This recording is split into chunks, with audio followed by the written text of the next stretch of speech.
Barr, member of the House Financial Services Committee. Congressman, it's good to see you. Thank you so much for joining here.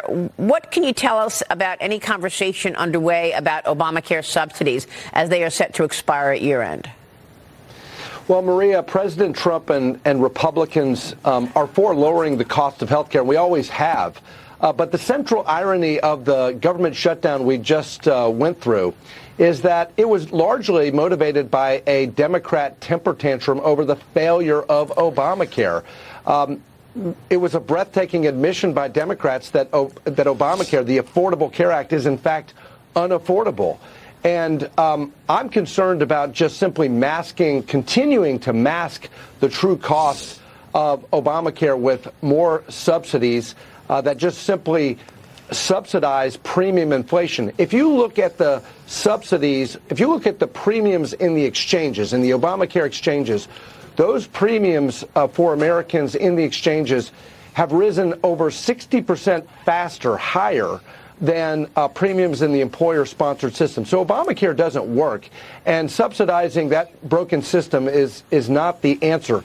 And as you pointed out, we've found through studies that the subsidies in the exchanges are rife with waste, fraud, and abuse.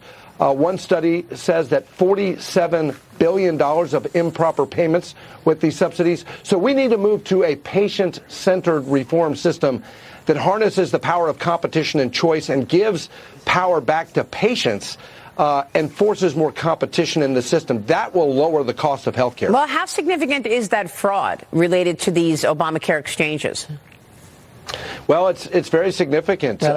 According to the study, I mean, billions of dollars, $47 billion of improper payments as a result of these subsidies. There's no verification of eligibility in the way the system is set up. So at minimum, if we're going to renew any of these subsidies or enhance subsidies, we need major reforms to ensure that the American taxpayer is protected.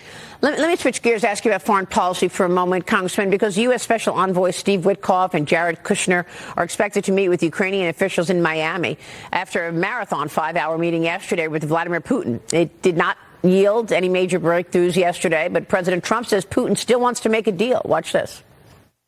Their impression was that he would like to see the war ended. I think he'd like to get back to dealing a more normal life. I think he'd like to be trading with the United States of America, frankly, instead of, losing thousands of soldiers a week. Congressman, your thoughts? Well, if anyone can get to peace, if anyone can negotiate a peace deal, it's President Trump. Putin invaded Ukraine under Joe Biden's watch, and this would have never happened if President Trump's peace through strength strategy had been in place.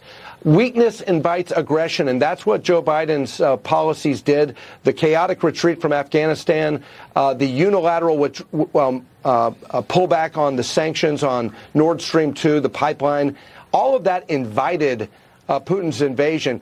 What President Trump is showing is strength, and he's putting Ukraine and the Europeans in a position to negotiate a lasting and durable peace by closing the energy loophole in the sanctions, by helping NATO get to 5% GDP on their defense spending, negotiating this deal on critical minerals in Ukraine, which would actually restore a significant level of deterrence. All of those measures, and by the way, denuclearizing Iran, taking action in Iran, believe me, Putin took notice of that. And all of those measures put President Trump in a position to negotiate a lasting peace. And if anyone can do it, President Trump can do it. Well, we're certainly watching how this plays out, and the president has been focused on peace deals. I mean, this would be enormous if, in fact, we saw him actually help to end this war. But it doesn't feel like Putin really wants to end this. Well, it doesn't. It doesn't, and his demands are unreasonable, asking for major territorial concessions that are larger than even what Russia controls right now, and including the entirety of the Donbass. I think what looks like peace would be a demilitarization of the Donbass. Yeah. And also security guarantees for Ukraine, obviously. That is critically important. But President Trump is, through a restoration of peace through strength, and through a restoration of deterrence, he's putting the Europeans and the Ukrainians in a position where they can actually achieve long-term and lasting peace. And again, if anyone can do it, President Trump can. Congressman, your committee, the House Financial Services Committee, issued a 53-page final staff report on how the Biden administration debanked digital assets. So I want to get your take on this. And I spoke with the House Financial Services Committee Chairman French Hill about it yesterday. Here's what he told us. Watch. This report identifies all the ways led by Gary Gensler, who was chairman of the SEC, the bank supervisors led by Michael Barr, then vice chairman of the Fed, and others, to systematically debank legal businesses in the United States engaged in the digital asset innovative space. And this was terrible for American competitiveness, and it led me during the course of the Biden administration to offer my FID 21 bill, which is now the Clarity Act, which gives the rules of the road, clear market structure road rules, so that people know how to innovate. They can count on the federal government for not debanking them and actually encouraging the use of innovation blockchain technology inside financial services. But why would the administration, the Biden administration, want to de-emphasize this?